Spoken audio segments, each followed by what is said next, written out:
Yeah, yeah, yeah, yeah. I got melanin. Oh yeah, I got melanin. You bet. We got melanin. Melanin. Hi guys, this is Yasmin. I am coming back to YouTube. I'm so sorry I've been gone so long, but I've decided to record videos more regularly, and I really just need to put the time and the energy into it because this is something I really want to do, and I really want to talk about the things that are very important to me. And let me just go ahead and say that I kind of chose Yasmin because I feel like it really kind of fits. I went through so many names before, from Skylar to Courtney to just a wide variety of names. Also, the name thing kind of let me know back early in my early 20s that I kind of had gender dysphoria because I hated my boy name. I've always wanted a name that's super, super girly. So now I have it, Yasmin. So today I really want to talk about being black, non-binary, and dating while black and non-binary.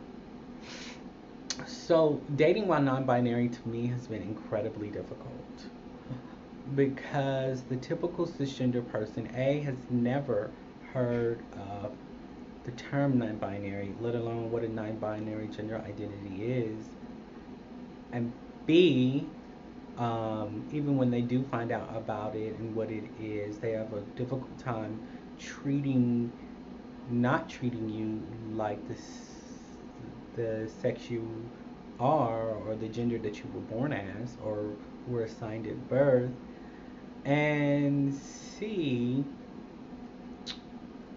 people are unconsciously and consciously transphobic, and unless they see extreme masculinity or extreme femininity in you, it's just very difficult for them sometimes to comprehend, and it makes them have to put a lot of energy and effort into the behavior to change, and often people really don't want to do that.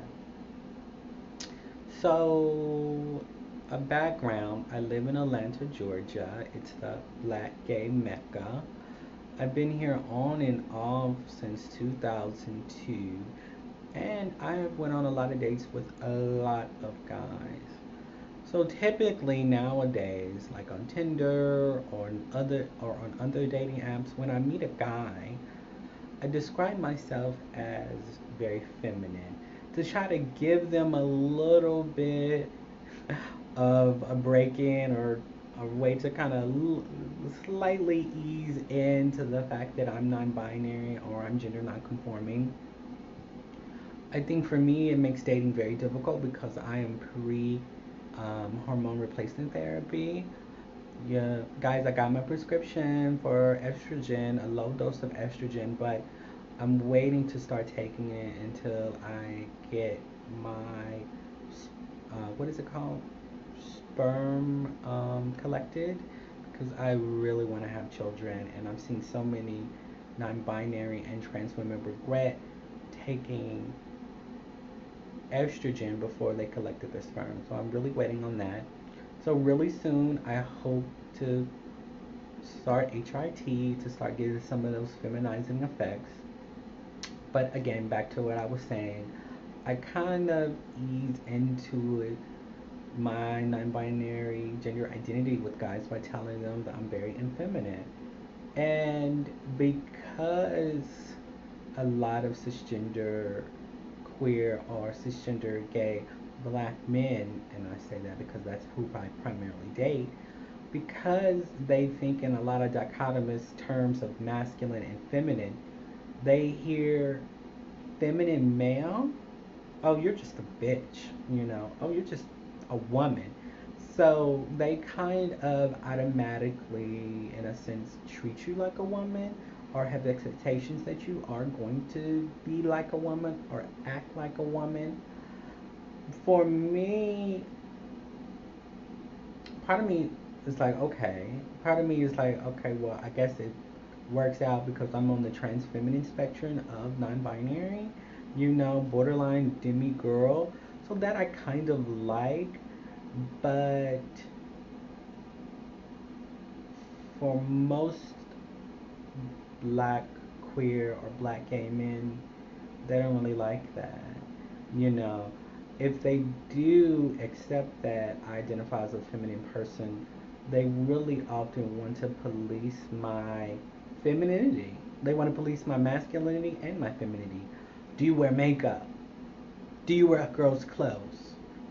Do you, it's this long list of do's and don'ts. You don't get your nails done. I'm like, well, no, but if I wanted to one day, why couldn't I? I don't need you to be over my back beating me with the masculinity stick. And then also they do it the opposite. Like I just said, they kind of police your femininity. Do you wear panties? Do you cross dress in a sexual manner? I mean, sometimes I'm over here thinking like I'm not masculine enough for the gays, and I'm not feminine enough for the cross-dressing, attractive men. I gotta wear panties, heels, stocking, wigs just to have sex. I'm like, oh my god, I feel so stuck in the middle with this dating thing. In the beginning, when I first identified as non-binary, I remember I told the first guy um, who I told a guy the first time that I was identified as being on the trans spectrum, and he said okay, and I was so happy because I thought, keyword thought, that he understood and he accepted it, and he said okay, it doesn't really bother me. And this was in 2015, early January 2015. But it come to turn out that he did not know what being non-binary was. He made often transphobic comments, excuse me, such as "man up" or "you're a boy." Why the fuck can't you do these things? You're a boy. And after a while, all these comments, it really started to beat me and beat up on me. And I'm like, he don't really accept my trans status or my genderqueer status or my non-binary status. Because if he did, he wouldn't be saying such hurtful things to me or having these expectations, trying to police my masculinity to fit into something that he likes. You know? And that really hurt because at first I was like the first person I really disclosed to. I thought that he would be supportive and he understood, but he didn't. And he turned out to be trash. And it taught me that, not only do I need to disclose that I'm non binary, I also need to disclose what that means and how I want to be treated. Don't want to be fetishized, and I don't definitely want my masculinity policed. You know what I'm saying?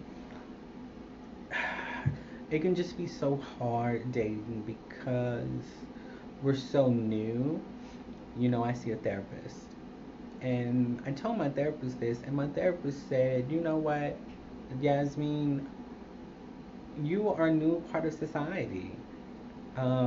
You are paving the way for the non-binary and the gender non-conforming people that come along the way 10, 20, 30 years from now." So that made me reconceptualize, you know what, I'm kind of like the trans women in the 70s and 80s, in the sense that at that time, trans women who were getting SRS or gender confirmation surgery and living out loud and happy in the 70s and 80s was kind of a novel thing. Nowadays, I think the genderqueer, gender non-binary, trans spectrum of many different identities are coming on the forefront, and we again have to educate and explain to people and become visible. Shout out to the 3 states now that now allow you to have X or be a third gender on their driver's license. I'm sure the earth will end before Georgia passes that law. There has to be the second coming before Georgia will pass that law. I've talked about a lot of the stuff that I disliked, but I really want to also talk to you about what I like about being non-binary and dating.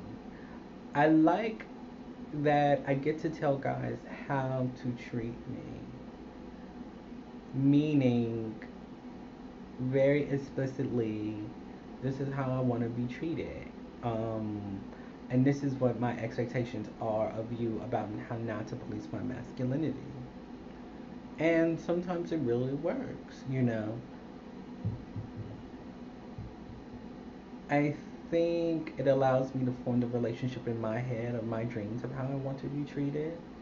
It also lets me know that a person is being warm and accepting and likes me for me, you know. I want a person that I can be completely authentic with and I really don't have to lie to and who really kind of understands me, who doesn't say things that trigger me, who doesn't say things that are ignorant. God knows how many men I went out with that have said some transphobic stuff. And I'm trying to think anything else I like about being and dating while non-binary and black. And I also say from a black perspective because A, I am black, and B, I talk to mostly black men.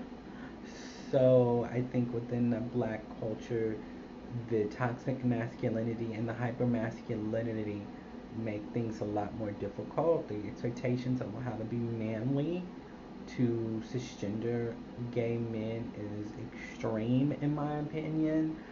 So, and femininity is detested from a lot of them.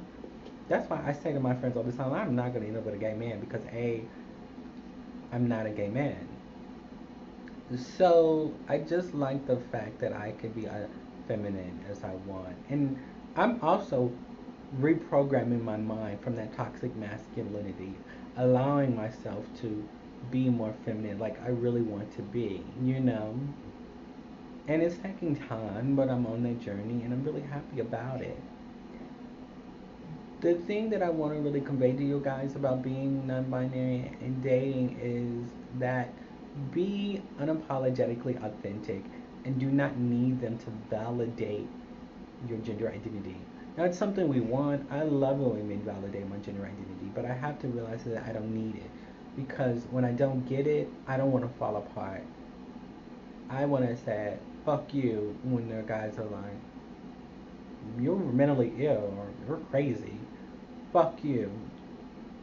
I want to be able to be happy and prideful of my gender identity um, and of how I want to be treated. So just be authentic, people. Be authentic. Explain to guys how you really want to be treated. And don't settle for less. Don't settle for no bullshit. And just walk away knowing that there are so many guys or girls or non-binary people who would like you.